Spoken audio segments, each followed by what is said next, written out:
hindi na ligtas kung wala kang alam sa pagkikipaglaban sa mga katulad nila. Kung bata lang ako, bakit hindi mo ako magawang patayin ngayon? Dumaan ka muna sa banggay ko! Sisiguraduhin ko yan! Ako ang pinakamalakas na aswang! Ano bang alam mo? Bata ka lang! Bago natin simulan ng kwento, please like and share the video at huwag na din kalimutang mag-subscribe.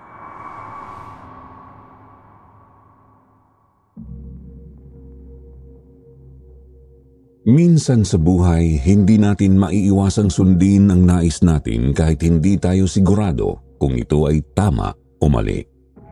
Bilang mga bata, hanggang saan nga ba ang ating kaalaman sa tama at mali? Nauunawaan na ba natin ang makakabuti mula sa hindi? Ang kwento ko ay hindi perpekto, ngunit ito ang naging pundasyon ng kung sino ako ngayon. Lolo, kailan po ba babalik si Mama?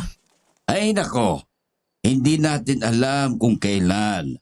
Pero hayaan mo, siguradong babalik din naman yun. Kailan nga po? Ang tagal-tagal ko na po dito. Pangako niya sa akin, babalikan niya agad ako. Sinabi ko naman sa iyo, walang problema kung nandito ka o nasaan ka man. Ang mahalaga, ligtas ka. Kailangan ko po kasi si Mama. Ano ka ba naman? Maayos ang buhay natin dito. Nakakakain tayo ng 3 beses sa isang araw. Minsan higit pa. Hindi mo na kailangan panghanapin ng iyong ina. Tsaka, alam mo, babalik din yan kapag gusto niya. Pero Lo, sabi niya babalikan niya ako dito. Nandito lang ako kasi maghahanap siya ng trabaho. Baka hindi pa nakakapaghanap ng trabaho yung mama mo. Baka nga. Pero miss na miss ko na po siya. Hayaan mo. Kapag nakapunta ako ng bayan, ipagtatanong ko sa dati niyang kaibigan kung may balita siya sa mama mo. Sasabihin ko, hinahanap mo siya. Pwede po bang sumama ako papunta sa bayan? Ay nako, iho. Ang mahal ng pamasahe papunta ng bayan. Siksikan pa sa tricycle. Huwag kang masyadong makulit, ha? Dito ka na lang muna sa bahay. Ligtas ka naman dito kahit na mag-isa ka. Saka kung may mga nagpapagamot sa akin, may makakapagsabi kung nasaan ako. Ano ba naman yan? Kasi Lo, gusto ko din makalabas, makagala. Nakakapagod po kaya kapag nandito lang sa bahay na walang ginagawa. Hayaan mo. Sa susunod na taon i-enroll na kita sa eskwelahan. Doon, mag-aaral ka. Madami kang makikilala at makakasalumuhang mga bata. Talaga, Lo? Oo, basta't pagbutihan mo lang, ha? Huwag kang magpapasaway at huwag masyadong madaming tanong sa mga magiging guro mo. Baka makulitan din sa iyo. Magandang araw po sa inyong lahat. Ako po si Andrew at gusto ko pong ibahagi ang aking kwento sa inyong channel.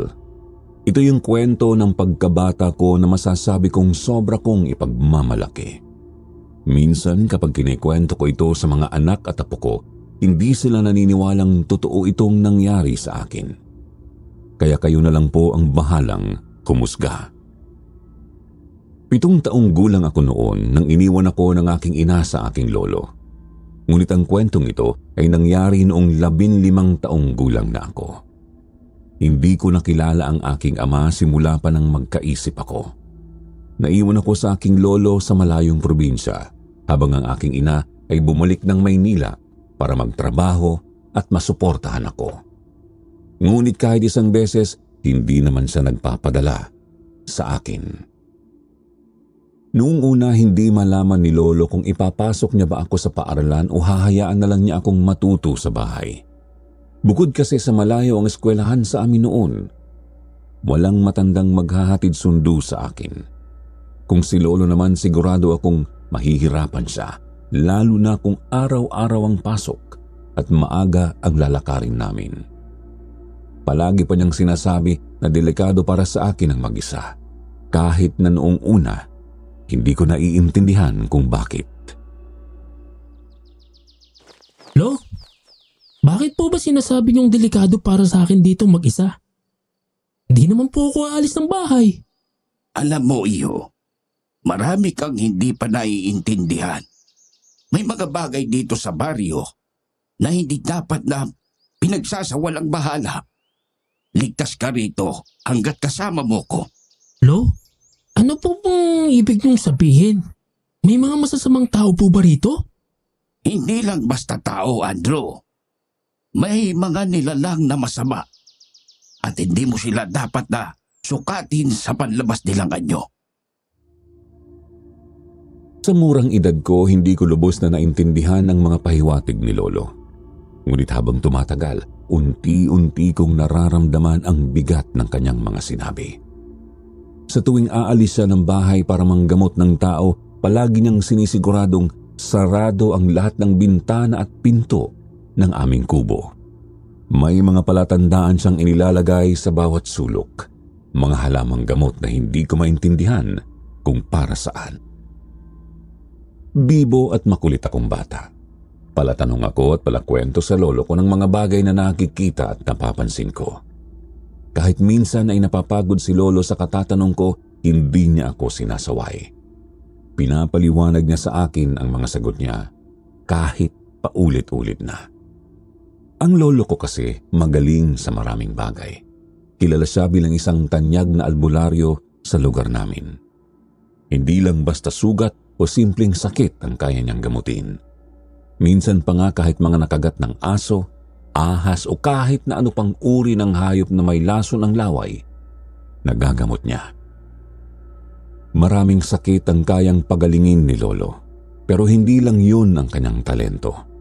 Magaling din siya sa pakikipaglaban. Naalala ko noon mayroong namasok sa loob ng aming kubo, gustong kunin ng magnanakaw ang radyo na iniwan ng mama ko bago niya ako iniwan kay Lolo. Isa yun sa mga pinakamahalagang gamit ko noon dahil galing kay mama at bihira ang ganitong bagay sa probinsya. Sa amin kasi uso ang nakawan dahil maraming naghihirap sa lugar namin. Ngunit sa pagkakataong iyon, maling bahay ang pinasok ng magnanakaw. Kita ko kung paano sipain, suntukin at balagbagin ni Lolo ang nanloob sa amin. Nang wala nang magawang magnanakaw, nagmakaawa na lamang siya at mabilis na tumakbo palayo. Ang kubo namin ay nakatayo sa gitna ng mga kalamansian. Punong-puno ng halaman ang paligid nito at kahit maliit lang ang espasyo, sagana ang tanim naming prutas at gulay. Malayo kami sa kalsada kung saan dumadaan ang mga tricycle. Kailangan pang maglakad ng halos 1 oras para makarating sa bayan. Meron ding maliit na tulay na kailangang tawirin bago makarating doon. Dahil dito, bihira akong isama ni Lolo sa bayan. Sinasabi niyang mas mabuti nang manatili ako sa bahay, ligtas at walang masyadong tao. Ang sakahan naman namin ang bumubuhay sa aming dalawa. Doon nagtatanim si Lolo ng mga prutas at gulay na ibinebenta niya sa bayan. Minsan may mga mamimiling pumupunta na mismo sa amin para mamitas ng bunga. Ang iba nagdadala ng mga kalakal tulad ng isda, karne o delata bilang bayad sa pagpapagamot kay Lolo. Dahil dito natitikman namin ang mga pagkaing karaniwang nasa bayan lamang mabibili. Sa kabila ng lahat ng ito, simple at payak ang buhay namin. Ngunit kahit gaano kasimple, ramdam ko ang kasiyahan sa bawat araw na magkasama kami ni Lolo. Sumapit ang gabi, tahimik na ang paligid nang may biglang tumawag sa labas ng kubo. Dali-dali akong sumilip sa bintana at nakita ko si Lola Rosetta, ang malayong kapitbahay namin. Si Lola Rosetta ay kilala sa baryo pero hindi ko maipaliwanag kung bakit parang laging may kakaiba sa kanya. Pinapasok siya ni Lolo sa loob ng kubo. Halika, Rosetta. Pumasok ka. O ano bang kailangan mo? Medyo gabi na, ha? Ipapahilot ko kasi sana ang paa ng apo ko, Badong. Nag-aalala ko. 2 araw na kasing namamaga ang kanyang paa.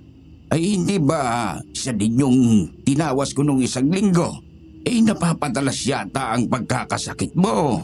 Naku, dinala ba siya dito ng aking anak? Kasi ang akala ko, diniretso nila sa ospital.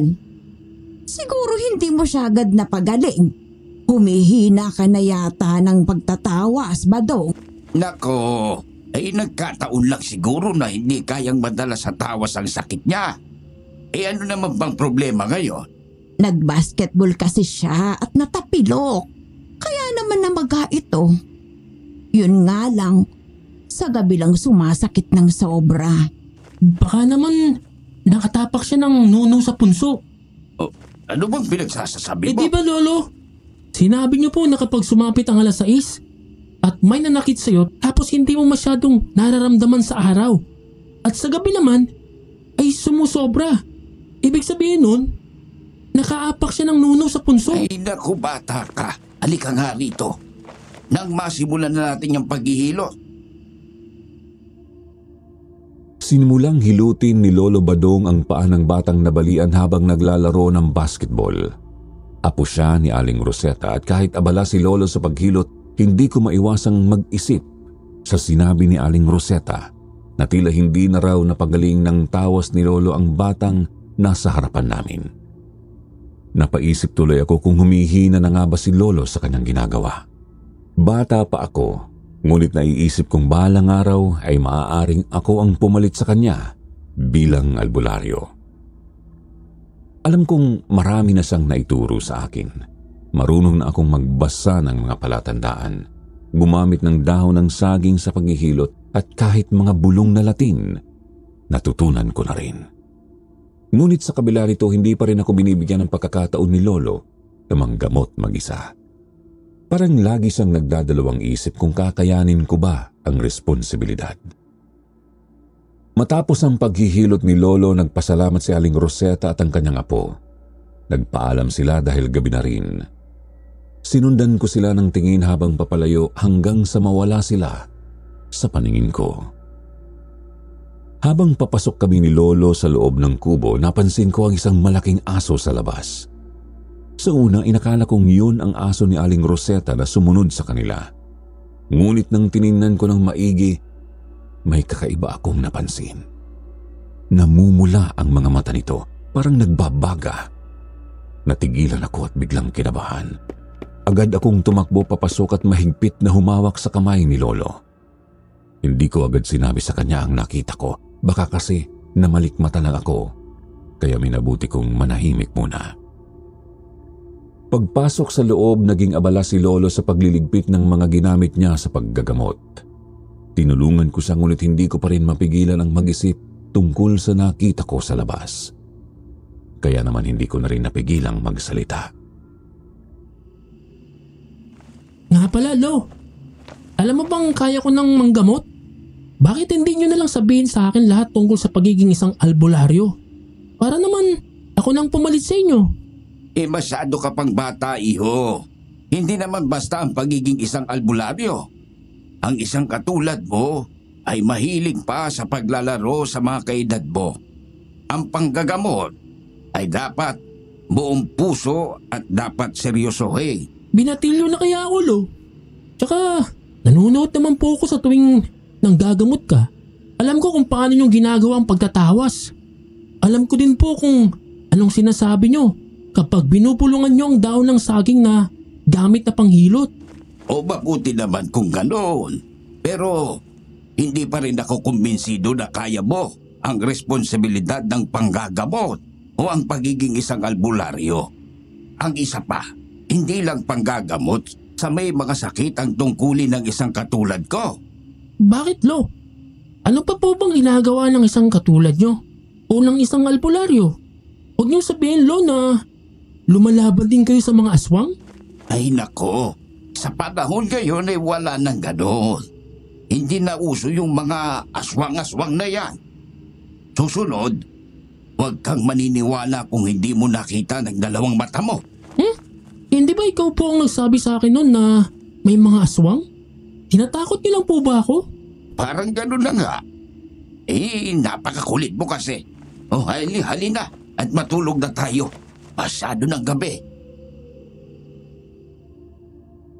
Hindi rin nagtagal, pumasok na ako sa kulambo na inihanda ni Lolo kanina. Habang nakahiga kami, naalala ko ang bagay na nakita ko sa labas. Hindi ko matiis na hindi ito sabihin kay Lolo. Kaya inipon ko ang lakas ng loob ko. Lo, may nakita pala akong aso kanina dun sa may puno ng saging malapit sa daanan na dinadaanan ni Lola Rosetta. Napakalaki niya po. Sobrang kakaiba ng aso na yun. Baka naman asong alaga lang ni Aling Rosetta. Parang hindi naman, Lo. Hindi naman siya sumunod kay Aling Rosetta at hindi rin sa kanila nakatingin. May kanino na ba? Sa atin po. Ha? Kung makatingin nga po para bang binabantayan niya tayo. Tapos yung mata niya, Lo, namumula ng sobra. Kumikislap siya sa sobrang pula. Parang flashlight na walang baterya. Alam mo yun, Lo? Ay nako, baka naman namamalikmata ka lang. Baka tinamaan lang siya ng flashlight ni Aling Rosetta. Kaya nabula yung kanyang mga mata. Ganun ba? Posible pala yun? Tumangulang si Lolo sa akin, ngunit hindi lubos na nawala ang kaba ko. Sa loob-loob ko, alam kong may kakaiba sa asong yun. Pinili ko na lang na manahimik at hayaang bumalik ang normal na pakiramdam ko sa piling ni Lolo. Hanggang sa matulog na kami ng gabing yun. Bigla akong naalimpungatan dahil sa isang hindi pangkaraniwang ingay. Pagmulat ko ng aking mata, agad kong hinanap si Lolo. Ngunit wala na siya sa tabi ko at sa loob ng kulambo. Nanatili akong gising at habang pinagmamasdan ng dilim sa paligid, iniisip ko kung saan siya pumunta. Mabilis akong bumangon at hinanap siya sa buong kubo. Bumaba ako ng 3 palapag at sinilip ang kusina at pagkainan, ngunit hindi ko pa rin siya makita. Habang binabaybay ko ang bawat sulok ng kubo, rinig ko pa rin ang malalakas na tunog na parabang may hayop na nasasaktan. Habang lumalakas ang tunog, ang puso ko naman ay nagsimulang mag-alala.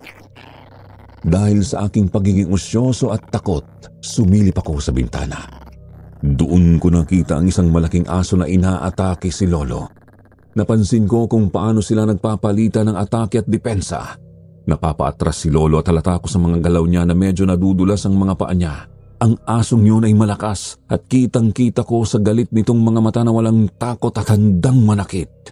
Dahil sa laki ng aso, alam ko na ito ay delikado. Gusto kong sumigaw sa takot ngunit wala akong lakas na maglabas ng tunog. Alam kong wala akong sapat na kakayahan para harapin ang hayop na yon. Masyado pa akong bata at walang laban. Naisip ko pa nga na baka gamitin lang ako ng aso bilang kahinaan ni Lolo. Kaya naman nanatili akong nakasilip mula sa bintana. Tanging takot at pangamba ang nararamdaman ko. Habang naglalaban ang aso at si Lolo, napansin kong hawak ni Lolo ang buntot ng pagi na palaging nasa bubong ng aming kubo. Yun ang ginagamit niyang panghampas sa mga hayop kapag may panganib. Nang makita ko ito, mas lalo akong natakot dahil alam kong hindi basta-basta ang laban nila. Umikot ang aso at mukhang susugurin niya si Lolo, ngunit sa tamang pagkakataon nahawakan ni Lolo ang buntot ng pagi at mabilis niyang inihampas sa aso. Ang aso ay pilit na pumipiglas ngunit mabilis si Lolo at patuloy niyang hinahampas ang hayop. Halos mang-iba ang itsura ng aso dahil sa sakit ng mga hampas ni Lolo. Sa huling pagkakataon, nagsisigaw si Lolo at mukhang binabalaan ang asong yun. Umalis ka ditong hayop ka! Isiguraduhin kong mapapatay kita kung babalik ka pa dito! Bawat hampas ni Lolo, umuusok ang tinatamaan nito. Ang amoy ng nasunog na balahibo ng aso ay nagsimulang magpasakit sa aking ilong. Ang aso na labis na nasaktan, sumigaw sa sakit at napilitang tumalon. Kasabay ng pagtalon ng aso ay ang mabilis itong pagtakbo palayo habang nakaharap pa kay Lolo. Dahil sa lakas ng puwersa ng talon, nabitawan ni Lolo ang buntot ng pagi at hindi na niya ito hinabol. Kitang-kita ko ang hingal ni Lolo habang pinagmamasdan ang aso. Naggalit ang mukha habang mabilis na kinakain ng dilim. Tila ba ang galit ng aso ay hindi nagtatapos. Ang kanyang mga mata ay kumikislap at puno ng puot. Ilang sandali pang nanatiling nakayuko si Lolo. Hingal na hingal at ang katawan niya ay nagpapakita ng pagod. Tila ba pinipilit niyang bumangon at makabalik sa kubo. Nakita ko nang tumayo si Lolo. Nagmadali akong humiga sa loob ng kulambo upang hindi mahalata na gising pa ako. Alam kong may mga bagay siyang tinatago at hindi sinasabi sa akin. Pagkatabi ng kanyang katawan sa akin, ramdam ko ang mabigat na katahimikan sa loob ng kubo. Sa mga ganitong pagkakataon, naiisip ko na mas mabuting hayaang siya na lang ang magkwento kapag handa na siya. Alam ko rin na kilala ako ni Lolo bilang isang batang laging may tanong at dahil doon, madalas ay hindi siya sumasagot sa mga tanong ko. Hindi ko naman siya masisisi dahil sa kakulitan ko, minsan ay nakakaramdam siya ng pagkairita. Kaya nagdesisyon ako na huwag na lang magtanong at hayaan ko na siya mismo ang magbahagi ng kanyang mga kwento tungkol sa mga aswang na sinasabi niyang hindi totoo kapag handa na siya. Hindi ko namalayan kung anong oras tumabi sa akin si Lolo, ngunit kinaumagahan, nagulat na lang ako nang makita ko siyang nakahiga pa rin sa tabi ko. Isa ito sa mga bagay na naging palaisipan sa akin. Hindi ito gawain ni Lolo Badong. Madalas siyang maaga magising upang magdasal at pumunta sa bukid dahil ayaw niyang abutin ng matinding sikat ng araw. Kaya't nakapagtataka na hindi siya gumising tulad ng dati. Ako ay natulala sa pangyayaring yon at bilang isang bata, hindi ko maiwasang magtanong. Lo, hindi po ba tayo pupunta sa sakahan ngayon? Ay, mamaya na siguro, Andro. Naantok pa ako. Bakit po, Lo? May sakit po ba kayo? Baka naman may ginawa kayo kagabi at napagod kayo. Nandito lang naman ako magdamag. Saan naman ako pupunta, di ba? Matanda na kasi ko at medyo sumasakit yung mga tuhod. Kaya magpapahinga na muna ako. Bakit? Nagugutom ka na ba? Ay, hindi pa naman po, Lo. Bakit po? Ipagluluto niyo po ba ako ng almusal? Huwag na po muna kayong mag-abalang bumangon. Masakit pa po ang tuhod niyo, di ba? Kaya ko naman pong magluto ng sarili kong almusal. O sige, ipagluluto na kita ng almusal. Sandali na. Napakakulit mo din, Lo. Kaya ko pong magluto at magprito ng itlog. May kanin naman po tayong tira kagabi, hindi ba? Ay, sige. Ama, yun na lang muna ang lutuin mo. Marunong ka naman ng maggatong sa kahoy, di ba? Siyempre naman po, Lo. Matagal na po ninyo akong kasama. Siyempre, marunong na po ako. Ganun ba? O sige, ikaw ang bahala dyan. Sobrang sakit talaga ng tuhod ko. Lo, wala po ba kayong gamot na iniinom? Kailangan po ninyong uminom nun. Wala. Hayaan mo na. Ipapahinga ko lang ito. Mamaya, maayos rin. Palabas na sana ako ng kulambo nang maalala kong tanungin si Lolo. Napansin ko kasing nanghihina na siya at naalala ko ang sinabi ni Aling Rosetta. Nais ko talagang malaman kung may koneksyon ba ang sinabi niyang yun kay Lolo at kung may epekto ba sa panggagamot ang nararamdaman niyang sakit. Lo, pag po ba mahina ang tuhod, humihina rin po ang epekto ng tawas? Kasi sabi po ni Lola Rosetta, parang humihina na raw po kayo. Nako, minsan, may mga tao na hindi napapagaling ng isang katulad ko. Lalo na kung hindi naman sila naniniwala sa akin. Alam mo kasi, ang isang albularyo, nakakapagpagaling lang ng taong naniniwala sa kanya. Pero kung ang taong nagpapagamot sa iyo ay hindi buo ang tiwala sa iyo, may posibilidad na hindi mo siya mapagaling. Ibig pong sabihin, Lo, kung meron pong magtitiwala sa akin, kaya ko rin po silang pagalingin? Anong pinagsasabi mo? Albularyo ka na ba? Di pa po, Lo, pero tinuturuan niyo na po ako. Ibig pong sabihin, pagdating ng panahon, ako na po ang papalit sa inyo. Ako na po ang batang albularyo. Nako, ano ka ba naman? O sige na, magluto ka na lang ng almusal mo. Hindi po, Lo. Gusto ko talagang maging katulad ninyo. Paano po kung hindi na dumating si Mama? Anong gagawin ko dito? di mo agad matututunan ng pagiging albularyo. Kaya nga po gusto kong matutunan ng lahat. Magiging magaling po ako, Lo. Pangako. Maaari lang eh. O sige na, pag-almusal ka na doon. Ang dami mong tanong. Umama ka na doon. Basta Paulo ha, kapag hindi nyo na po gustong manggamot, ako na po ang magiging albularyo. Ako po ang magiging batang albularyo ng baryo natin. Nako, ewan ko sa'yong bata ka. O sige na, mag-almusal ka na doon. Ang kulit mo talaga. Dito sa probinsya namin, kahit bata ka pa, kailangan marunong ka na sa mga simpleng gawain. Lalo na't dalawa lang kami ni Lolo. Kung minsan, maaga siyang umaalis at pumupunta sa sakahan para magtrabaho at naiiwan akong mag-isa sa bahay. Kahit tinuturuan na ako ni Lolo ng mga simpleng bagay tulad ng pagtatawas, hindi pa rin siya nagtitiwala sa akin na kaya ko na. Akala niya kasi puro kakulitan lang ang alam ko. Siguro nga bata pa ako at baka hindi pa niya ako nakikita bilang ganap na katuwang sa mga gawaing tulad ng paggagamot. Pero may angking talino ako na hindi madalas nakikita sa mga batang kasing edad ko. Minsan naiisip ko na baka hindi lang talaga siya makapagpatawad sa sarili niyang pagkakamali sa nakaraan, kaya gusto niyang gawin lahat para sa akin. Matapos akong magluto ng almusal, tinawag ko si Lolo. 2 itlog lang ang niluto ko, sapat na para sa aming dalawa.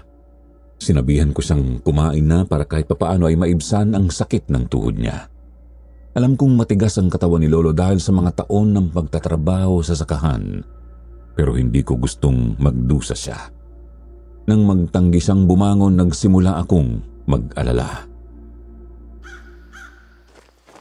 Lolo, halika na. Dinagdagan ko po ang nilutong itlog. Baka gutom lang yung sakit ng tuhod mo eh. Ikaw talagang bata ka. Tsukdulan talaga ang pagkakulit mo. Sige na, Lo. Kumain na po tayo, lalo pa't wala kayong gamot. Uy, naku, bata ka. Ang sakit-sakit nga nagtuhod ko. Paano ako bababa? Halika na, Lo. Aalalayan ko po kayo. Inalalayan ko si Lolo na makalabas sa loob ng kulambo at pababa sa hagdan. Kita ang pagod sa mata ni Lolo at ang paika-ika niyang paglalakad. Sigurado akong ito'y dahil sa sagupaan kagabi, kahit ayaw niyang aminin sa akin. Naupo kami sa lamesa upang magsimulang kumain. Napansin ko ang mapanuring tingin ni Lolo Badong sa akin habang kumakain kami. Gusto mo ba talagang maging albularyo? Oo naman, Lo. Alam niyo naman po na matagal ko na itong hinihingi sa inyo. Ang dami ko na rin pong natutunan sa inyo. Pero ayaw niyo po akong hayaang manggamot mag-isa. Hindi naman sa ayaw ko. Natatakot lang ako na baka hindi ka paniwalaan ng mga tao. Paano po nila ako paniniwalaan kung wala silang resulta na makikita? Kaya mas maganda po magkaroon ako ng resulta para maniwala sila. Hindi ako sigurado kung napaniwala ko si Lolo sa sagot ko. Pagkatapos namin kumain, bumalik siya sa higaan at nagpahinga ulit. Ako naman ay lumabas upang maglaro. Sa sobrang kasiyahan ko, hindi ko namalayan ang oras. Bandang 2:00 ng hapon, lumabas si Lolo mula sa bahay at tinawag ako. Adro, pupunta tayo sa sakahan ngayon. Sige po, Lo. Magja-jacket lang po ako. Bilisan mo na, dali mo na yung balanan at saka yung buntot ng pagi sa bubong. Ha? Bakit po? Pang protection po ba yun? Oo, baka may masalubong tayong mabangis na hayop. Agad kong kinuha ang mga sinabi ni Lolo at sinamahan siyang maglakad patungo sa sakahan. Habang naglalakad kami, pasipol-sipol pa ako, pero tahimik lang si Lolo. Nang makarating kami, biglang dumilim ang kalangitan. Tila babagsak ang ulan anumang oras. Lolo, mukhang uulan po ah. Mukha nga, kaya mamadaliin ko na lang ito para hindi tayo abutan ng ulan. Hayaan niyo na po akong tumulong. Ay, hindi na. Maupo ka na lang dyan. Napabuntong hininga ako at naupo sa isang tabi. Habang pinapanood si Lolo, naglaro ako ng dahon. Ginagawa itong paputok sa palad ko. Abala ako sa paglalaro nang bigla kong maamoy ang isang kakaibang amoy. Napatingin ako sa paligid at nanlaki ang mata ko nang makita ang dalawang malaking aso sa likuran ni Lolo. Lolo! Lolo, may mga aso po sa likuran nyo! Ha? Halika, Andrew! Lumapit ka sa akin! Agad siyang tumayo at hinarap ang mga aso. Kinuha niya ang buntot ng pagi mula sa balanan at iwinasiwas ito. Mabangis ang mga hayop at ramdam ko ang tensyon sa pagitan nila. Napansin ko rin ang matatalas nilang tingin, tila ba hindi ordinaryong mga hayop. Bumalik ka sa bahay, Andrew! Bilis! Tumakbo ako pabalik sa bahay ngunit nanatili akong nakasilip mula sa malayo. Kita ko kung paano pinagtanggol ni Lolo ang sarili gamit ang buntot ng pagi. Lumalaban ang mga aso ngunit sa bawat hampas ni Lolo, umuusok ang mga balat nila. Hanggang sa kalaunan, umatras ang mga aso at tumakbo palayo. Nanginginig ako sa takot habang pinapanood ito. Nang bumalik si Lolo sa bahay, agad kong tinanong siya, ngunit umiling lamang siya at sinabing magpahinga na kami. Sa kabila ng mga nangyari, alam kong hindi pa tapos ang lahat. Lumapit sa akin si Lolo para hawakan ako at protektahan. Hindi ko napansin na mayroon palang isang aso sa likuran ko kanina pa. Hindi na nagsalita si Lolo at patuloy niyang winasiwas ang buntot para paatrasin ang mga aso habang dahan-dahan kaming lumalayo sa kanila. Hindi ko alam kung bakit takot si Lolo sa mga asong yun pero hindi na ako nagtanong. Mahigpit kong hinawakan ang kamay ni Lolo at sabay kaming naglakad pauwi. Iniwan namin ang sakahan kasama ang mga misteryosong hayop. Akala namin na hindi na kami sundan ng mga malalaking aso na yon nang bigla silang humarang sa harapan namin. Gulat na gulat kami ni Lolo. Ang mga mata nila ay nanlilisik nang kami ay tignan. Kinabahan ako at sobrang takot ang nararamdaman ko. Napaatras kami ni Lolo ngunit habang hawak ko ang kamay ni Lolo ay tumingin ako sa likod namin at nakita ko ang dalawa pa na inaabangan din kami. Habang unti-unting bumubuhos ang ulan, naramdaman kong unti-unting nagiging malamig ang paligid. Nakatayo ako sa likod ni Lolo Badong. Nanginginig sa takot habang nakaharap siya sa 5 malalaking aswang na aso na nakapaikot sa amin. Inilapit ko ang aking katawan kay Lolo, umaasa sa kanyang tapang. Si Lolo Badong bagaman matanda na ay tila hindi natitinag sa harap ng panganib. Nakatayo siya ng matatag habang hawak at winawasiwas ang buntot ng pagi. Sa isang iglapang unang aswang ay sumugod kay Lolo. Mabilis na parang kidlat na hinampas ni Lolo at nag-usok ang katawan nito. Sumunod sumugod ang pangalawang aso at bago pa man makalapit ang aswang, mabilis na humataw si Lolo ng buntot ng pagi. Tumama ito sa mukha ng aso at nag-usok ang mukha nito. Nanlaki ang mga mata ko sa gulat at paghanga. Isang sigaw ng sakit ang narinig mula sa aswang habang ito ay umaatras. Ang pangatlong aswang ay sinubukang sumalakay mula sa tagiliran pero mas mabilis si Lolo. Inikot niya ang buntot ng pagi sa ere at hinampas ang aswang sa tagiliran na nagbigay ng malakas na ungol. Ramdam ko ang panggigigil sa loob ko habang pinapanood siya. Tumalon si Lolo Badong pabalik sabay na hinampas ang buntot ng pagi sa ere at eksaktong tumama ito sa mukha ng aso na sabay-sabay sumugod. Kita ko kung paano ito tumalsik palayo. Nagliliyab ang balat mula sa sakit. Nagsimula akong huminga ng todo kay Lolo habang ang 3 aswang sugatan at naguguluhan kung lalaban pa ba. Unti-unti silang umatras. Gusto kong magpasalamat sa lolo ko pero ang tanging natitira sa isip ko ay ang takot at pagkamangha kaya hindi ko nagawang magsalita. Pumapasok ang mga aswang sa dilim ng gubat. Ang kanilang galit ay makikita sa kanilang mukha habang paatras. Habang tumitila ang ulan, sabay kaming naglakad pa uwi. Gusto ko sana magtanong kay Lolo pero pakiramdam ko ay naubos niya ang kanyang lakas sa pakikipaglaban. Ang liksi at abilidad ni Lolo ay talagang hindi pangkaraniwan. Hinayaan kong magpahinga si Lolo pagkatapos nagluto siya ng pagkain namin. May dumating na magpapatawas ngunit hindi tinanggap ni Lolo. Ako ang humarap para sabihin hindi pa nakakauwi si Lolo galing sa kahan, ngunit dahilan lamang iyon. Ganoon palagi ang ginagawa kapag hindi kaya ni Lolo na manggamot. Minsan pinapabalik niya pa ito sa susunod na oras o araw. Pero ngayon sabi niya, sabihin ko daw na hindi ko alam kailan siya manggagamot muli. Makalipas ang magdamag, kinaumagahan habang kumakain kami ng almusal ni Lolo ay napansin ko ang wala pa din masyadong gana ni Lolo Badong.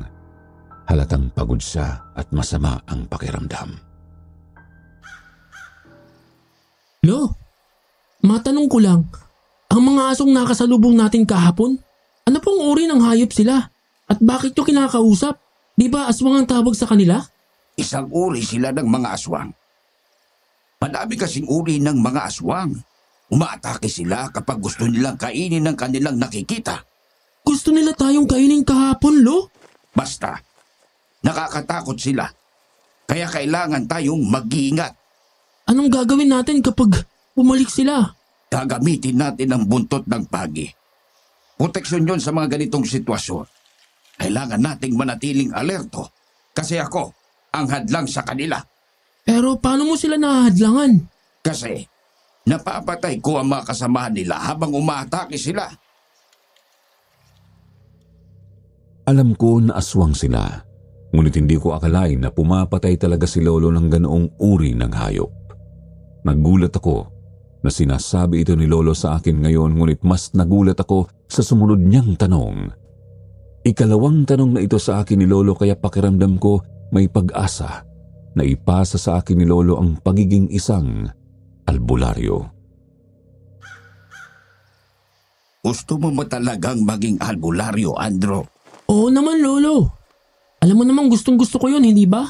Tuturuan kita ng lahat. Talaga po ba, Lo? Bakit, Lo? Parang biglaan ang naging desisyon nyo. Samantalang noon, ayaw na ayaw mong pagkatiwalaan ako sa panggagamot. Hindi ito biglaan. Napag-isipan ko na ito nagmaraming beses. Dahil sa nararamdaman ko at dahil na rin sa mga paulit-ulit na nangyayari, hindi na ligtas kung wala kang alam sa pagkikipaglaban sa mga katulad nila at sa pagpapagaling sa mga tao dito sa ating baryo. Alam mo kung gaano kahalaga ang pagiging albularyo, hindi ba? Pero Lolo, ano po ba talagang nangyayari? Ang mga iyon ay isang uri ng hayop, isang uri ng halimaw, aswang. Sila ay kumakain ng laman loob ng mga tao at pumapatay ng mga tao at umuubos ng dugo. Ako ang lumalaban sa kanila dahil mga inosenteng taong kanilang mga nabibiktima. Bakit naman ikaw ang gumagawa, Lo? Wala ka bang makakatulong? Kasi walang kakayahan ng mga ordinaryong tao na lumaban. Tanging ako at ang ibang albularyo ang kayang labanan sila, lalo na sa mga mambabarang. Sila ang nagbibigay ng sakit at sumpa sa mga tao. Pero Lolo, hindi ba delikado yun? Meron akong kaalaman na ininsayo ko sa mahabang panahon. May orasyon din akong ginagamit. Kaya minsan, hindi sila nakakalapit sa akin. Maraming pagontra din akong alam sa iba't ibang uri ng aswang. Ganun po ba, Lolo? Oo, kaya ikaw, kailangan mong pag-aralan ng lahat ng yan. Kailangan mong matutunan kung talagang gusto mo. Wala akong ibang aasahan kundi ikaw. Nanghihina na ako, Andrew Apo. Sige po, Lolo. Pag-aaralan ko po ng mabuti lahat ng ituturo mo. Mula noong araw na yon, pinagsikapan kong matutunan ang lahat ng mga orasyon, mga salitang Latin at lahat ng kaalaman tungkol sa pagiging isang albularyo at antingero. Nalaman ko na antingero pala ang tawag sa mga albularyong lumalaban sa mga aswang. Ipinaliwanag din ni Lolo Badong na siya ang kumokontra sa mga mambabarang sa baryo namin at kilala niya kung sino-sino ang mga ito. Nang tanungin ko kung sino ang mga mambabarang, ayaw niya akong bigyan ng sagot para sa aking sariling proteksyon. Sabi niya ang mga mambabarang ay sadyang pumapatay gamit ang sumpa. Gayunpaman, may kakayahan siyang ibalik o alisin ang sumpa mula sa taong binigyan nito. Dahil dito, galit na galit ang mga aswang kay Lolo Badong. Nagulat ako at medyo natakot sa kanyang mga sinabi. Ngunit ngayon, determinado akong maging isang mahusay na albularyo kahit sa murang edad. Ako mismo ang lalaban sa mga aswang at pagsusumikapan kong maging isang magaling na batang antingero. Araw-araw tumatanggap si Lolo Badong ng maraming kliyente. Sa mga simpleng pamamaraan, ako ang pinapahawak niya gaya ng paghilot ng may bali sa likod. Ako mismo ang gumagawa nito gamit ang aking mga kamay at gumagamit ako ng dahon ng saging na nilalagyan ng langis at ng mga bulong Latin na itinuro niya sa akin. Kapag mahirap hilahin ang bahaging masakit, nangangahulugan itong may bali na kailangang ayusin. Kung dire-diretsong mahihigit naman, ibig sabihin ay walang bali ang taong nagpapahilot. Gayunpaman, nagbibigay si Lolo ng gamot o nagtuturo ng maaaring inumin upang maalis ang sakit sa katawan. Minsan, tinuturuan pa niyang magsuob. Ganito ang naging gawain namin ni Lolo sa loob ng isang buwan. Sa loob ng panahong yon, natutunan ko ang lahat tungkol sa pagiging isang albularyo at antingero.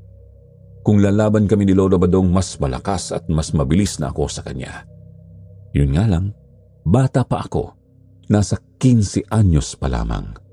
Pero malaki akong bulas at sadyang maliksi. Habang abala akong naglilinis ng mga ginamit namin sa pagtatawas, napansin ko si Lola Rosetta na dumadaan. Badong, nabalitaan ko na ang apo mo daw ay magaling na rin manggamot. Oo nga eh. Madali ko siyang naturuan at mabilis talagang matuto ang batang ito. Talaga namang nasa dugo niyo ang pagiging albularyo. Ang galing naman pala. Ilang taon na pala yung batang eh. May 5 taon na po. Magdi-16 na siya sa susunod na buwan. Malaking bula si Andrew. Mukhang hindi siya basta bata lang. Oo nga po eh. Sa susunod, kay Andrew na ako magpapagamot. Baka si Ando ang makapagpagaling sa iyo. Natawa ako sa sinabi ni Lolo Badong kay Lola Rosetta. Alam naman naming nagbibiro lang siya dahil nagreklamo si Lola Rosetta na hindi napapagaling ni Lolo ang kanyang apo. Ilang araw na rin kasi silang hindi pumupunta rito at nabalitaan naming may sakit daw ang anak niya. Sigurado akong hindi sila ganap na nagtitiwala sa aming panggagamot kaya naiintindihan ko kung bakit siya pinagtatawanan ni Lolo Badong. Sa mga nakaraang araw, hindi na rin pumupunta si Lolo Badong sa sakahan. Minsan ay sumasaglit kami pero hindi na kami tumatambay roon para magtanim o mag-ani. Mas pinagtutuunan ko ngayon ng pansin ang paggamot. Marami rin ang nagbibigay sa amin bilang kabayaran kaya't may pagkain kami ni Lolo Badong araw-araw. Hindi kasi kami nagpapabayad ng pera. Lahat ng pumupunta ay nagbabayad sa amin ng saging, bigas, isda at iba pang bagay na kaya nilang ibigay. Dahil matagal na kaming hindi nakakapunta sa sakahan, nagdesisyon si Lolo Badong na pumunta roon mag-isa habang ako naman ay naiwan sa bahay. Nag-alala ako pero napilit niya akong payagan siya dahil pakiramdam niya ay masyado na siyang walang ginagawa rito. Lahat ng paggagamot ay sa akin na nakatoka. Gusto niya ring makaupo at maggamas ng mga damo sa sakahan kaya pumayag na lang ako. Total, may mga pasyente rin akong kailangang asikasuhin dito sa bahay. Sa isang araw, kadalasan ay 5 o hindi bumababa sa 3 kliyente ang dumarating para magpagamot. Lolo, sigurado ka ba na pupunta ka ng sakahan? Ano kung takihin ka ng mga aswang? Sigurado akong hindi nila magagawa iyo. Maraming pagkakataon na dapat ginawa nila pero hindi pa rin nila ako napapabagsak. Pero Lolo, mahina ka na. Mahina na ang tuhod nyo. Oo, siguro nananakit ang tuhod ko. Pero kaya ko pang lumaban. Tandaan mo yan. Sa pagkikipaglaban sa aswang na kaya ako nagkakalyo at nagkauban, Andrew. O sige na, Lolo.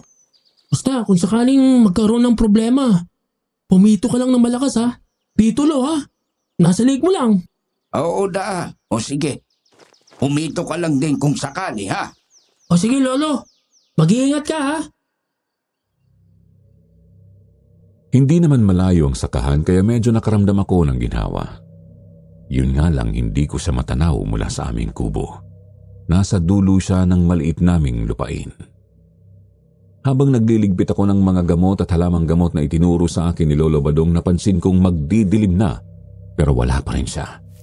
Kaya naman naglakad ako papunta sa sakahan. Malayo pa lang naamoy ko na ang masangsang na amoy na nagmumula sa paligid.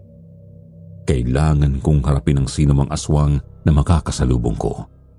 Palagi ko pa rin nakikita ang mga asong nag-iikot sa paligid kaya ayoko sanang lumabas si Lolo Badong. Nakaramdam ako ng takot at pangamba at hindi mapakali. Sigurado akong yun ang amoy ng mga aswang. Nagmadali akong lumakad patungo kay Lolo Badong at nakita ko siyang tahimik na nagagamas ng maliliit na damo. Dahan-dahan akong lumapit, sinisiguradong hindi siya magugulat sa aking pagdating. Lolo Badong, umuwi na tayo ngayon. Mamaya na. Nasisiyang pa akong maglinis para bukas mataniman ko na ito. Magdidilim na kasi, Lo. Tsaka, hindi niyo po ba naamoy ang masamang amoy ng mga aswang? Nararamdaman ko naman sila. Ngunit hindi naman nila ako inaatake. Kaya hayaan mo sila. Kaya nga umalis na tayo, Lo. Hindi mo kakayanin kapag nagpang-abot.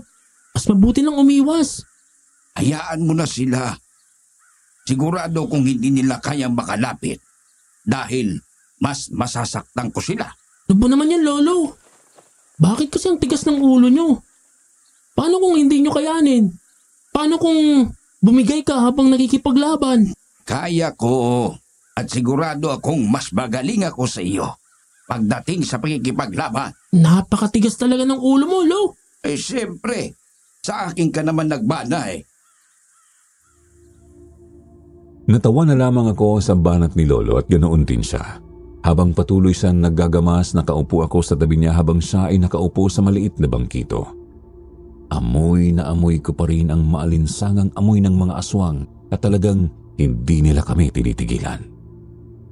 Ngayon ko lang naintindihan na may mas malakas pala akong pang-amoy. Kaya masasabi kong ako ang piniling tagapagmana ni Lolo Badong bilang isang magaling na albularyo.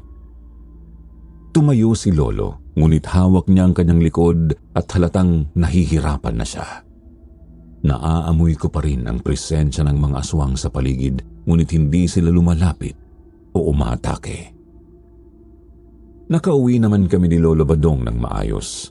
Nagluto siya ng natirang gulay mula sa dati naming pagkain habang ako naman ay umakyat sa kwarto upang ayusin ang aming mga higaan. Matapos kumain alam kong matutulog na kaming dalawa at hindi nga ako nagkamali. Hanggang ngayon inaalalayan ko pa rin si Lolo Badong dahil hawak-hawak niya ang kanyang likod. Ayaw niyang magpapigil sa pag-aasikaso sa akin. Gusto pa rin niyang siya ang nagluluto. Siguro talagang ganoon kapag lolo mo ang nag-aalaga sa iyo. Kinabukasan naglakad kami ni Lolo papunta sa labasan dahil gusto na niya akong ipasok sa eskwelahan. Nakita namin ang kumpulan ng mga tao roon. Nandoon din si Aling Rosetta at ang paborito naming kliyente na si Karen. Ate Karen, anong meron dyan? Bakit ang dami ng tao? Ay nako, Andrew! Mang Badong, kayo po pala! Ano pong bang meron dyan? Kakakakita lang nila ng bangkay ng dalawang mag-ina. Inatake na ng aswang kagabi. Wakwak ang kanilang katawan. Nakakaawa nga eh. Ang bata pa ng lalaki para patayin nila at gawing pagkain. Diyos ko! Nawala na sila sa mahabang panahon tapos ngayon, umaatake ulit sila. Ano pong ibig niyong sabihin? Aswang ang umatake. Siguradong aaraw-arawin nila yan. Si Angel, nagkaroon din ng kakaibang sakit. Hindi makita ng doktor ang dahilan. At sinasabi ng mga tao na kinulam daw. Lumalaganap na ulit sila dito sa baryo natin. Ano? Si Angel? Ay, Diyos ko. Ang tabil kasi ng bunganga niya. Kaya naman siguro kinulam siya. Bakit hindi dinala sa bahay? May kasabihan kasing kapag nadala na daw sa ospital, maaaring hindi mapagaling ng albularyo at ikamatay niya ng mas maaga. Ang tindi naman ng paniniwala nila. Kapag kamo nagbago ng isip, papuntahin mo na lang sa bahay. Gumagamot ka mo ako ng kulam. Tama ka rin. Sabihan mo ang iyong kapitbahay na si Angel, ha? O siya, umalis na tayo. Mukhang nakuha na ng otoridad ang bangkay. Mag-iingat po kayo, Aling Rosetta. Ate Karen, mauna na kami ni Lolo. Nagpaalaman si Lolo Badong, Ate Karen at Lola Rosetta sa isa't isa. Pambihira din itong si Lola Rosetta. Napakalayo ng nararating para makichismis. Nang makalayo na sila sa amin at naubos na ang mga tao, tiningnan namin ang lugar kung saan nakita ang mag-ina. Kalat ang dugo, halatang napagsaluhan ito ng maraming aswang. Halos masuka ako kaya hinigit ko na lang si Lolo palayo. Kita ko din na hindi gusto ni Lolo ang nakikita niya. Maatake na naman sila. Alam nila siguro na nangihina ka na, Lolo. Ganun na nga siguro. Mga hayop talaga sila. Anong gagawin natin ngayon, Lo? Hindi ko alam. Hindi naman natin alam kung saan ang kuta nila. Bakit hindi tayo magronda sa buong baryo? Hindi tayo barangay tanod. Oo, siguro lumalaban tayo sa aswang. Pero alam mong mahina na ako. Hindi mo naman pwedeng gawin ang dati kong ginagawa. Bakit? Ano po bang palagi niyong ginagawa? E di ang magronda. Ako ang palaging umiikot sa baryo para puksain sila. Kaya naman pala. Galit na galit sila sa inyo, Lo. Oo. Alam kong gusto nilang makaganti sa akin. Kaya naman tumigil na ako. Simula nang dumating ka sa buhay ko. At 8 taon na din ang nakalipas noon. Iniiwasan kong malaman mo para manatili kang ligtas. Hanggang sa dumating ang iyong ina. Ibig sabihin, kaya ka po nawawala sa madaling araw dahil nakikipaglaban ka sa mga aswang? Ibig sabihin, alam mo, Opo. Nagpapanggap na lang akong tulog dahil ayoko pong mag-alala kayo. mabuti na lang talaga na ang pintuan at ang mga bintana natin ay may tinik ng kalamansi na nagsisilbing proteksyon. Kaya naiiwanan kita habang nasa loob ka. Ngayon, nauunawaan ko na po ang lahat. Tumango lang si Lolo Badong sa akin. Ngayon, nauunawaan ko na ang lahat. Naglalakad kami ni Lolo pauwi habang nagkikwentuhan. Hindi na kasi kami tumuloy sa pupuntahan namin dahil sumama din ang lasa ko dahil nasusuka ako sa nakita ko kanina. Hindi naman nagtanong si Lolo nang pabalik sa bahay ang tinatahak naming daan. Sa taas lang muna ako, ha? Ihiga lang ako at napagod kasi ko sa paglalakad natin. Hindi pala ako pwedeng maglakad ng malayo. Ayaw nyo kasing maniwala sa akin, Lo. Oo na.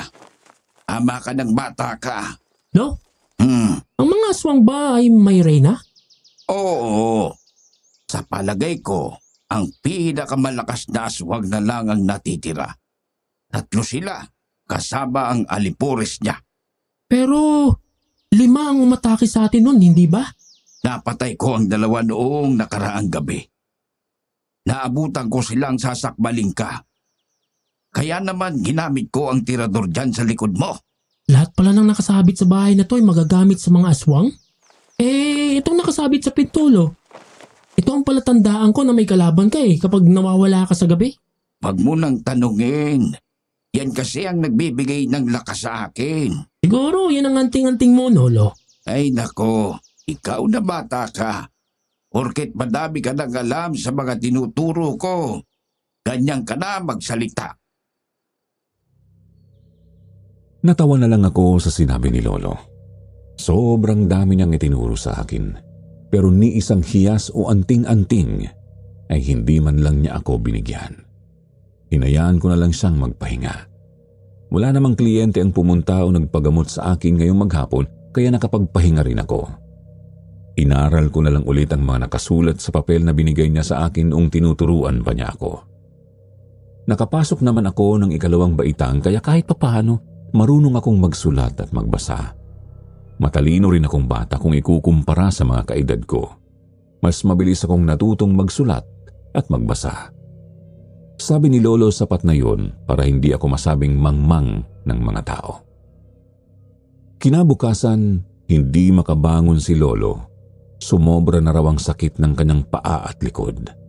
Hindi niya magawang makatayo, kaya inalalayan ko siyang makasandal sa dingding para makaupo man lang at masubuan ko siya ng pagkain. Kumain ka na, Lo. Mamaya, pupunta ako ng bayan. Tatanong ako doon kung anong pwedeng bilhin na gamot para sa inyo. Huwag na. Ipapahinga ko lang ito. Isa pa, albularyo tayo. Dapat kaya nating gamutin ang ating sarili. Pero hindi ka naman gumagaling sa mga simpleng halamang gamot.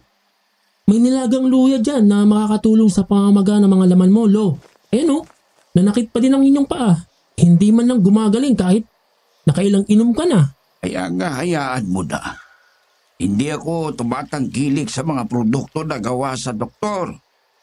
Dahil kung gagawin ko iyon, parang sinabi ko na din na wala akong tiwala sa iyo at sa sarili kong kakayahan. Opo, Lo. Nauunawaan ko po. Kumain na lang muna po kayo para naman po lumakas ang inyong pangangatawan.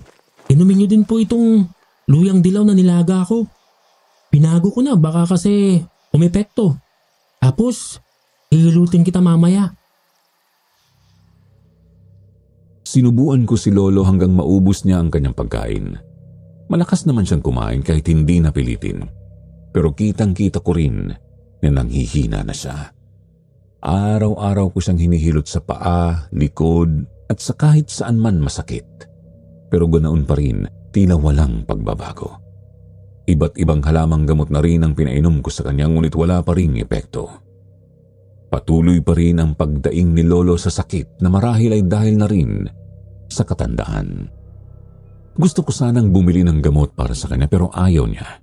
Alam kong hindi sa balat o laman ang sakit ni Lolo. Malamang ay nasa buto ito. Naiintindihan kong wala akong kakayahan para gamutin ang kanyang sakit sa buto. Habang pinagmamasdan ko siya, bigla akong nakarinig ng kaluskos mula sa labas ng aming bahay. Hindi ito basta kaluskos lamang, kundi sobrang lakas na para bang may ginigiba sa aming bahay. Hinawakan ko si Lolo dahil mukhang gusto niyang bumaba at tingnan kung sino ang nasa labas. Ramdam ko rin ang kakaibang amoy sa hangin. Ang amoy na madalas dala ng mga aswang, kaya naman sigurado akong sila ang nasa paligid. Ako na po nga harap sa kanila, Lo. Sigurado ka ba? Oo, sigurado ako. Magtiwala ka lang sa akin, Lo. Huwag kang lalabas dito. Kasi sigurado akong ikakapahamak mo yun. At kapag napahamak ka, mas lalo akong mahirapang labanan sila. Kapag hindi ko sila nalabanan, alam nating pareho na mas lalaki ang magiging gulo. Marami na namang mapapahamak na tao dito sa baryo natin. Oo, alam ko naman yan. Pero sigurado ako, pumunta sila para patayin ako at para makaganti. Opo, alam kong yun ang pakay nila. Kaya nga, huwag kang lalabas dito, Lo, ha? Sinabi mo nga, di ba? Protektado ang kubo na to. Ang bahay na to ay puno ng proteksyon. Kaya hayaan mo akong harapin sila. Siguradong kaya mo ba? Oo nga po, Lolo. Sigurado ako. Kaya ko to. Kasi kung hindi, paano ka, di ba? Hindi pwedeng walang magtanggol sa tagapagtanggol laban sa aswang. Mag-iingat ka. Bumaba ako, dala ang lahat ng mga kagamitan namin. Ang buntot ng pagi, ang pilak na gulok at ang maliit na punyal na gawa sa isang pilak. Nakita ko na lang itong nakasuksok sa bubong katabi ng buntot ng pagi. Bitbit ko rin ang puting anting-anting ni Lolo, ang palaging nakasabit sa pintuan at nawawala tuming umaalis siya sa hating gabi. Humakbang ako papalapit sa pintuan. Siniguradong nakasarado ito para hindi makalabas si Lolo. Agad kong naamoy ang maalinsangang amoy ng mga aswang sa paligid at naririnig ko na rin ang mga tunog nila na parang mga hayop na uhaw at naghahanap ng biktima. Inikot ko ang paningin sa paligid nang makalabas ako. Tinignan ang likod at harap pero wala akong makita. Hanggang sa marinig ko ang kaluskos mula sa bubong. Naririnig ko ang mga aswang na parang sinusubukang butasin ang kugon na bubong namin. Makapal ang pagkakagawa nito at may putik sa ibabaw bilang pampatibay kaya hirap silang makapasok. Nanginig ako sa galit sa aking nakita. Sumigaw ako ng malakas. Ako ang kalabanin niyo, mga halimaw! Harapin niyo ako! Tumigil ang isa sa kanila at tumingin sa akin. Lumitaw ang mga nanlilisik niyang mata. Galit na galit siya at ang bibig niya ay tumutulo ng malapot na laway na parang lason. Hindi siya mukhang aso ngayon. Isa siyang halimaw na may katawan ng tao ngunit may mukhang aso. Sa sobrang inis ko, umakyat ako sa puno ng kalamansi at tumalon patungo sa bubong. Handa na akong umatake sa halimaw nang may isa pang aswang ang biglang umatake mula sa likuran, dahilan para bumagsak ako sa lupa. Nanggigigil ako sa galit at agad kong iwinasiwas ang buntot na pagi na hawak ko. Dama ko ang kirot sa likod ko pero hindi ako pwedeng magpatalo. Hinawakan ko ng mahigpit ang buntot pagi, ang armas na ginagamit ni Lolo laban sa mga aswang. Papalapit ang asong aswang, ang mga matay nagliliyab sa galit at ang laway ay tumutulo mula sa bibig nito. Agad akong bumangon at iwinasiwas ang pagi sa direksyon niya, dahilan para umatras siya saglit. Saka ko kinuha ang itak na nakasabit sa gilid ko at hinampas ito sa kanya ng buong lakas. Nang tamaan siya ng gulok, bigla itong umusok at naglaho sa ere. Nag-iwan ng dilaw na apoy. Kasabay ng malakas na sigaw mula sa kanya, tuluyan siyang naglaho. Kitang-kita ko ang pagliwanag ng apoy hanggang sa ito'y tuluyang naglaho, tanda ng pagkatalo ng aswang. Huminga ako ng malalim at tumayo. Iniisip na kailangan kong bumalik agad sa bubong ng kubo upang masiguradong hindi nakapasok ang ibang aswang kay Lolo. Muli akong umakyat sa kalamansi at tumalon pabalik sa bubong handang harapin ang anumang panganib na natitira. Narinig ko ang sigaw ni Lolo mula sa loob ng bahay. Andrew, mag-iingat ka! Siya ang pinakamalakas sa lahat ng aswang! Sige, Lo! Basta wag kang lalabas! Nakipagsalpukan ako ng suntok sa aswang na mas malaki at mas mabangis kaysa sa inaasahan ko. Inikot ko ang mga mata ko sa paligid para makahanap ng lugar na mas malayo sa kubo ni Lolo. Ayokong magiba ang aming tahanan dahil sa sagupaan namin. Kaya naman itinulak ko siya ngunit hindi sapat ang lakas ko. Naisip kong tumalon na lang para sundan niya ako. Nasa lupa na kami ngayon, nagpapalitan ng suntok. Dahil mas maliit ako, naging mas madali para sa akin ang umiwas sa mga galaw ng aswang. Naririnig ko ang mababang ungol niya. Bata ka lang. Sigurado kang kaya mo ko? Ako ang pinakamalakas na aswang. Ano bang alam mo? Bata ka lang. Kung bata lang ako, bakit hindi mo ako magawang patayin ngayon? Patayin mo ako! Bago ka makalapit kay Lolo, dumaan ka muna sa banggay ko! Sisiguraduhin ko yan! Kakainin ko ang bawat piraso ng katawan mo. Subukan mo ko! Determinado akong mapatay siya. Hindi na ako papayag na aswang lang ang makakapatay sa lolo ko. Mahabang panahon siyang lumaban para sa iba, kaya ako na ang lalaban para sa kanya. Muli siyang umatake, ngunit mabilis akong umiwas. Sa bawat galaw niya, lumalayo ako.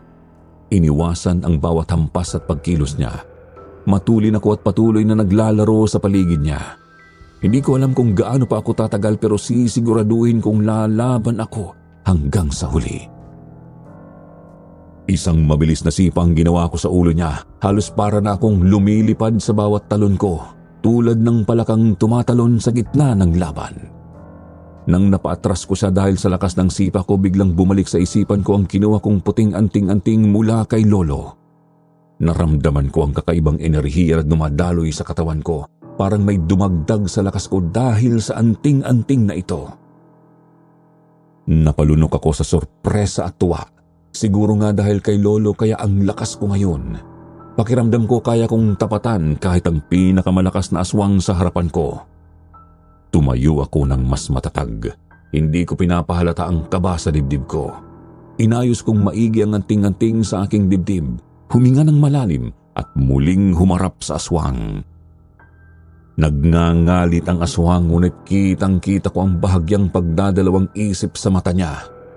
Hindi ko mahawak ng pilak na gulok dahil napakabigat nito. Alam kong kung pipilitin kong bitbitin, siguradong babagal ang mga galaw ko. Kailangan kong umasa sa bilis ko para maiwasan ang bawat atake ng aswang sa halip na direktang makipaglaban gamit ang gulok. Habang pinagmamasdan ko ang aswang na naghahanda sa susunod niyang pag-atake, napagtanto kong mas mabuti kong itutok ko sa maliit na armas ang gamitin ko, kasabay ng anting-anting ni Lolo. Umikot siya upang kumuha ng puwersa para mahuli ako, ngunit nakaplano na lahat ng sunod kong pag-atake. Pagharap niya, saktong sumampa ako sa likod niya. Humawak ako sa leeg niya. Ramdam kong inaabot niya ako at nagpupumiglas siya. Hinihigit niya ang paa ko paalis sa likod niya, ngunit tinibayan ko ang hawak sa leeg niya. Hindi na ako nagdalawang isip. Kinuha ko ang maliit na punyal sa bulsa ko. Mabilisan kong sinaksak ang kanyang mata. Sumirit sa mukha ko ang mga dugo niyang kulay asul, ngunit hindi ako tumigil. Mas bilisan ko ang paghugot at muling pagsaksak sa mata niya. Dalawang mata niya ang sigurado akong nasaktan ko, at mukhang hindi niya agad mapapagaling ang mga ito. Tumakbo sa palayo bago pa man ako makabalik sa sarili ko. Nang bumitaw ako sa leeg ng aswang, ang kanyang kamay ay humawak sa kanyang mata, kaya nahampas ang likod ko sa lupa. Hingal na hingal ako at kita kong lumakad palayo ang aswang. Tumatama pa siya sa pader dahil wala siyang mata. Ilang sandali pa ay narinig ko si Lolo Badong. Andrew! Iho! Kumusta ka? Kaya mo bang bumangon, ha? Titignan ko kung anong nangyari sa'yo. Ayos lang ako, Lolo. Pahinga lang ako. Ay, mabuti naman at nakaya mo. Napatay mo ba? Yung maliit na aso napatay ko. Ngunit ang malaking halimaw, sigurado akong naalisan ko siya ng paningin. Bakit? Anong ginawa mo? Gamit to. Sinaksak ko siya sa mata. Pagod na ako pero hindi ko man lang siya nasusugatan. Naisip ko lang na sumabit sa likod niya para atakihin ang maselang bahagi ng katawan niya. At yun ang mata niya, Lo. Ay, salamat naman at napakatalino mo talaga, Apo. Pabuti talaga at nagtiwala ako sa iyo. Ikaw na talaga ang pinakabatang albularyo ng baryo natin. Ikaw ang tagapagligtas ng buong baryo. Salamat sa iyo. Ikaw yan, Lo. Kung hindi mo ako tinuruan at araw-araw na ininsayo, baka hindi ko nagawang mabulag ang aswang na yun. Si Lolo Badong ay iika-ika, ngunit tinulungan niya pa rin akong makatayo mula sa pagkakahiga ko sa damuhan. Magkaakbay kami ni Lolo habang papasok sa loob ng bahay. Pinahiga ko ni Lolo sa mahabang upuan na kawayan habang siya ay nakaupo sa gilid. Kahit medyo mahina na siya, ay tinapalan niya pa din ako ng dahon ng banaba sa katawan. Inorasyonan niya din daw ako para daw makatulog ako at makalimutan ang mukha ng aswang na nakita ko. Pinainom din ako ni Lolo ng luyang nilaga na ginawa naming salabat. Bago kami natulog ay sabay kaming nagkape gamit ang salabat. Lo, salamat pala dito ah. Ha? Anong ginawa niyan sa iyo? Bakit mo yan kinuha? Di ba sinabi mo na nagbibigay ito ng lakas sa'yo?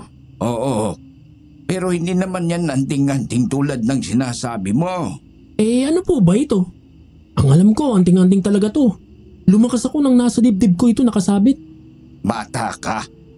Paano ka bibigyan ng lakas ng isang singsing? Iyan ang singsing namin sa kasal ng iyong lola. Kaya naman nilagay ko sa isang puting tela para naman kapag aalis ako, kasama ko pa din siya. Inalis ko lang sa daliri ko dahil sagapal sa trabaho ko at sa paggagamot ko baka mawala pa. Ha? Akala ko siyang nagbigay ng lakas sa akin. Bigla kasi talaga akong lumakas, Lo eh. Malakas ka talaga. Naging mas malakas ka lang dahil sa determinasyon mo at sa pagmamahal sa akin. Alam mo, ang mga aswang, umaatake sila sa mga mahihina ang loob at umaatras naman sila sa matatapang at matibay ang loob. Kaya napaatras mo siya, Andrew. Sa mura mong edad, nahubog na ang iyong tapang. Niyakap ako ni Lolo kahit hindi siya ganoong uri ng lolo. Hindi sa palayakap, madalas lang niya akong pinagsisilbihan. Dahil sa pagod at sa sakit ng katawan, nakatulog na kaming dalawa ni Lolo. Kinabukasan ng umaga dumating si Ate Karen ng aligaga, kaya naman pupungas-pungas pa akong humarap sa kanya habang si Lolo ay dahan-dahang lumabas sa kulambo. Mang Badong! Andrew! Nandyan ba kayo? Oh, Ate Karen! Bakit? Anong meron? May masakit ba sa inyo? Magpapatawas ka na ba ulit? Hindi. May sasabihin lang ako. Bakit, Karen? May inatake na naman ba ng aswang? Wala naman po. Ang nais ko lang sabihin na si Lola Rosetta ay umalis na. Usap-usapan dito na bulag daw si Lola Rosetta. Tatanong ko sana kung alam niyo ba yon? O nagpagamot na ba sa inyo ng may katarata? Kasi yun ang sinasabi ng mga kapitbahay niya. Ano? Dalawang mata niya ba sugat? Nakita daw ba nila? Oo, nakita daw nilang lahat. Nagmamadali silang umalis buong angkan. Alam mo ba, unti-unti silang nawawala na parang bula. Hayaan ninyo na kung umalis na si Aling Rosetta. O sige na, umuwi ka na lang muna, Karen. Kung di ka man lang pala magpapatawas. Papunta kami ni Andrew sa sakahan ngayon. Huwag na nating isipin si Rosetta. Balik ka na lang pag magpapatawas ka na. Napadaan lang naman ako, Mang Badong. Ikaw naman, no? Sige na. Abala pala kayo maglolo. Umalis na si Ate Karen dahil pinagtabuyan siya ni Lolo. Pagkaalis niya ay nagkatinginan kaming dalawa ni Lolo. Alam mo po ba na si Aling Rosetta ang aswang? Hindi ako sigurado noong una. Pero sigurado akong siya ang mangkukulam dahil iyon ang pinapakita ng orasyon sa akin. Bakit hindi niyo naman sinabi sa akin? Malakas ang pagkaaswang ni Rosetta. Kaya nahihirapan akong kalabanin siya. Palagi ko kinokontra ang mga ginagawa niya. Kaya ako palaging naghihina. Ngayon nauunawaan ko ng lahat kung bakit ganun ka makitungo sa kanya noon pa man. Oo. Kasi hindi ko siya kayang kalabanin. Ayoko ding makalaban mo siya. Dahil kung ako ka, hindi ko kaya. Ikaw pa kaya. Pero matalino ka. Nagawa mo siyang palayasin dito sa lugar natin. Napabuntong hininga na lang ako dahil sa sinabi ni Lolo Badong. Alam ko namang nag-aalala siya sa akin at naiintindihan ko ang lahat ng yon.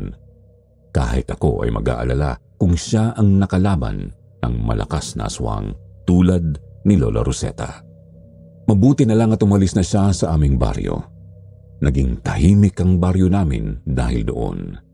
Pero hindi ko maiwasang isipin na ang singsing na nakasabit sa puting tela sa pinto ay hindi pala anting-anting kahit pinaniwalaan ko ito. Akala ko sa kanya galing ang lakas na ginamit ko para kalabanin ang aswang, ngunit hindi pala. Habang abala akong nag-aasikaso sa loob ng bahay, dumating si Lolo. Nagpaalam kasi siya kanina na may kakausapin lang siyang dating kaibigan. Kahit sinabi kong sasamahan ko siya, umayaw siya dahil wala naman daw dapat ikabahala. Wala na daw aswang na aatake sa kanya. Mas tumahimik kasi ang buhay namin makalipas ang 1 linggo. Andrew! Iho! Lumabas ka nga muna rito sa labas. Lolo, bakit po? May problema po ba? Mag-aaral ka na. Maganda ka na din dahil lilipat tayo ng bahay na ito. Ano po? Pupunta lang po kayo sa labasan ah. Bakit po tayo lilipat agad? Ang bahay doon, malapit sa eskwelahan, ay ibinebenta na. Matagal ko na rin binebenta ang sakahan. Gusto ko sana makapag-aral ka. Hindi pwedeng maging tambay at maghintay ka lang ng pasyente dito. Hindi dapat umiikot ang buhay mo sa pagiging isang albularyo. Hindi ko naman po kailangan mag-aral. Marunong naman po akong magbasa at magsulat. Sapat naman po siguro yun. Hindi sapat yun. Iho, mag-aral ka. Kahit ayaw mo. Naibenta ko na ang sakahan at nakabili na tayo ng bahay malapit sa eskwelahan. Ang natirang pera, gagamitin natin para magtayo ng tindahan para sa ating pang-araw-araw na pangangailangan. Pero paanong pagiging albularyo ko? Masaya na ako sa ginagawa ko ngayon, Lolo. Hindi natatapos ang mundo mo sa pagiging albularyo. Itigil ka na dyan at mag-aaral ka. Gusto kong dumating man ang iyong ina. May pinag-aralan ka na. Hindi ko na nagawa pang tumutol dahil yun ang gusto ni Lolo Badong. Bata pa naman ako kaya kaya ko pang mag-aral. Kaya kong bumalik sa grade 2 dahil naniniwala si Lolo Badong na mahalaga ang edukasyon sa buhay ko. Siya na rin ang nakipag-usap at nagpaliwanag sa mga guro sa eskwelahan tungkol sa kalagayan ko. Kaya naman walang naging problema. Makaraan ng 1 buwan nakapag-asikaso na ako ng mga kailangan ko para makapag-aral. Pumapasok na ako at natutong mangarap dahil kay Lolo Badong. Hindi na ako binalikan ng aking ina pero umaasa pa rin akong darating ang araw na pabalik siya. Sinusuklian ko naman iyon kay Lolo. Palagi ko siyang inaalagaan. Ipinangako kong hanggang sa huli, kaming dalawa ang magkasama. At kahit dumating ang aking ina, hindi ako sasama para iwan si Lolo. Kaming dalawa na lang ang meron sa isa't isa. Kahit matanda na siya, nagawa niya pa rin mapalaki akong maayos at protektahan ako sa masasamang nilalang. Lubos ang pasasalamat ko kay Lolo Badong. Hanggang dito na lamang po ang aking kwento at sana po ay may natutunan po kayo at mas naipahayag ko ang lakas at pagmamahal ng isang lolo sa kanyang apo. Matagal na itong nangyari at mayroon na rin po akong sariling apo. Maraming salamat po sa inyo.